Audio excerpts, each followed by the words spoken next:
KMC 전산회계 2급 무형자산, 투자자산, 기타 자산의 분계에 관하여 설명하겠습니다.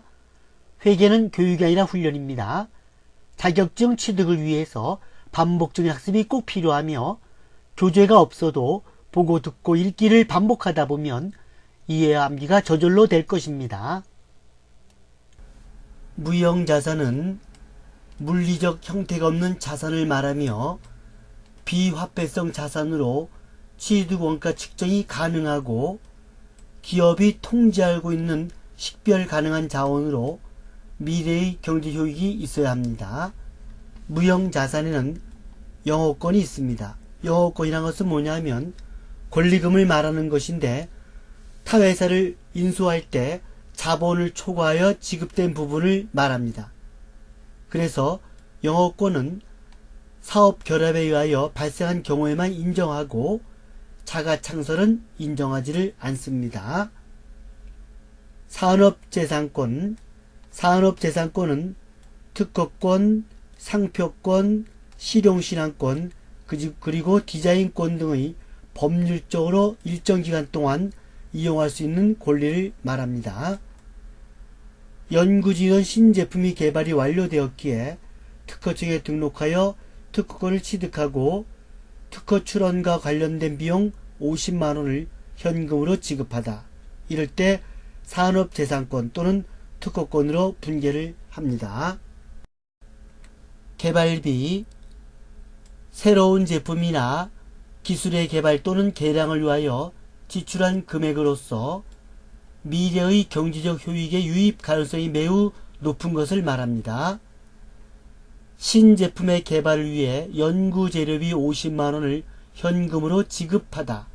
무형자산으로 처리하라. 이런 경우에 바로 개발비로 처리를 하는 겁니다. 만약에 이것을 비용으로 처리하라 이렇게 얘기했다면 비용 처리하라고 한다면 경상연구개발비가 됩니다. 경상연구개발비로서 비용 처리하는 겁니다. 기타의 무형자산으로서 라이선스, 프랜차이즈, 저작권, 소프트웨어, 그 다음에 광업권, 어업권 등이 있습니다. 주식회사 인타랩에서 업무 전산화를 위해 전산세무회계 프로그램 10만원의 현금으로 구입하다. 이런 경우 소프트웨어, 컴퓨터만 안 써도 됩니다. 소프트웨어 10만원, 대변에 현금 10만원이 되겠습니다. 투자자산에는 투자부동산이 있습니다. 투자부동산이란 영업활동과는 관련없이 투자 목적 또는 비영업용으로 소유하는 토지, 건물 및 기타의 부동산을 말합니다. 장기 투자 목적으로 비업무용 토지 300평방미터를 1000만원의 현금으로 구입하다. 투자 목적이죠. 이런 경우 투자부동산으로 처리를 합니다. 장기 투자증권에는 두 가지가 있습니다. 만기 보유증권과 매도 가능증권이 있습니다. 유가증권 구입 시 회계처리에 대한 보충 설명입니다. 유가증권은 두 가지가 있는데 주식과 채권입니다. 주식은 지분증권이라고 하고 채권은 채무증권이라고 합니다. 주식은 주식회사에서 자금을 조달하기 위해 발행하는 증권이고 채권은 주식회사에서 자금을 조달하기 위해 발행하는 사채와 국채와 지방채 등을 말합니다. 회계학적으로 유가증권은 세 가지로 구별됩니다. 단기 매매증권, 매도가능증권, 만기 보유증권이 있는데 단기 매매증권은 단기 처분을 목적으로 구입하는 주식 및 채권을 말하고 매도가능증권은 장기 투자를 목적으로 구입하는 주식 및 채권입니다. 만기 보유증권은 만기까지 보유할 목적으로 구입하는 채권을 말합니다. 그래서 매도가능증권과 만기 보유증권은 장기 투자증권에 해당이 됩니다.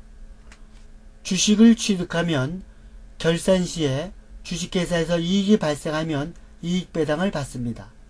이익배당을 받으면 차변의 현금 만원, 대변의 배당금 수익 만원으로 처리합니다. 채권을 취득하면 이자 지급일에 채권에 대한 이자를 받는데 차변의 현금 만원, 대변엔 이자 수익 만원으로 처리가 되는 겁니다. 기타의 비유동자산은 세 가지가 있습니다. 전세권, 그리고 임차보증금, 그리고 영업보증금이 있습니다. 임차보증금은 영업소 설치를 위해 중앙빌딩 소유의 빌딩을 3년간 임차하여 사용하기로 계약하고 보증금 5천만원과 월세 100만원을 수표 발행하여 지급하다. 이 보증금이 바로 임차보증금입니다. 임차보증금은 기타 비유동자산에 해당됩니다. 월세는 임차료라는 비용으로 처리합니다. 수표를 발행했으니까 대변의 당좌 예금이 되겠습니다. 1번 주식회사 빚으로부터 투자 목적으로 사용할 토지를 2억 원의 현금으로 매입하였다. 당일 취득세 1,000만원은 현금 납부하였다. 투자 목적으로 토지를 샀죠. 투자 부동산이 되겠습니다. 여기에도 취득세는 투자 부동산에 포함을 시킵니다. 투자 부동산 2억 1,000만원, 대변에 현금 2억 1,000만원입니다. 2번 상품 홍보관을 운영하기 위해 마포빌딩 건물주와 상가 건물에 대한 임대차 계약을 하고 보증금 700만원과 2월분 임차료 30만원을 현금으로 지급하다.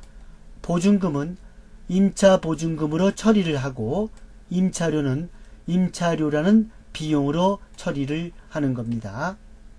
3번 상품 보관을 위해 임차하고 있던 창고를 임대인에게 돌려주고 임차보증금 100만원을 보통예금으로 돌려받다. 임차보증금 돌려받았죠. 차변의 보통예금 100만원, 대변엔 임차보증금 100만원이 되겠습니다. 4번 기존 매장의 확장을 위해 바로 옆 매장을 추가로 2년 기간의 전세계약을 맺고 보증금 5천만원을 당좌수표로 지급하다. 전세계약을 맺었죠. 위의 경우는 보증금을 내고 그리고 월세를 내는 경우고 지금은 월세가 없는 전세계약입니다. 이런 경우는 전세권이라는 기타 비유동자산으로 처리를 하는 겁니다. 대변엔 당좌예금 5천만원. 5번 사무실을 임차하고 임차보증금 2천만원을 수표 발행하여 지급하였다. 차변의 임차보증금 2천만원이고 수표를 발행했다 그러면 당좌수표를 발행한 걸로 간주합니다. 그래서 대변에 당좌예금 2천만원. 사무실을 보증금 3천만원, 월세 50만원에 임차하기로 계약을 하고 계약금 300만원을 현금으로 지급하다. 보증금 월세를 임차하기로 계약을 했죠. 아직 임차한 게 아니고 계약금만 지급했습니다. 이런 경우 계약금 지급한 것에 대해서 선급금으로 분개합니다.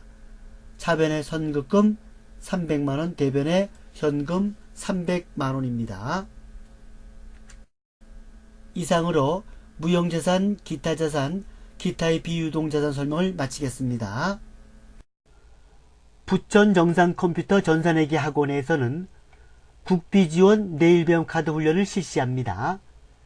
실업자 카드 취업 훈련은 수강료를 국비로 지원받고 교재를 무료로 제공받으며 각종 훈련 수당을 지급받습니다. 훈련 과정은 사무자동화 자격증 취득과정, ITQ와 컴퓨터 활용 능력 2급 취득과정, 전산세무 실무과정, 전산세무 1급 과정입니다. 근로자 카드 직능 훈련은 수강료 전액 무료이며 교재를 무료로 제공받습니다. 훈련 과정은 ITQ 한글, ITQ 엑셀, ITQ 파워포인트, 컴퓨터 활용 능력 2급, 전산회계 1급, 전산세무 2급, 전산세무 1급입니다. 평일반은 월수금이며 오후 7시 20분부터 10시 20분까지입니다. 주말반은 토요반과 일요반이 있으며 오후 1시부터 7시까지입니다. 인터넷 동영상 강좌 수강 안내입니다. 본 인터넷 동영상 강좌는 교재 없이 학습이 가능하며 반복하여 읽으면 저절로 이해가 되고 암기가 가능한 동영상입니다. 전산회계 2급, 전산회계 1급, 전산세무 2급, FAT 1급이며 정규 과정과 기출 문제풀이 필기와 실기가 포함됩니다. 전 과정에 대하여 1개월에는 7만원이며 2개월에는 10만원으로 본 학원생은 무료로 수강할 수가 있습니다. 수강을 원하시면 위에 전화번호로 연락 주시기 바랍니다.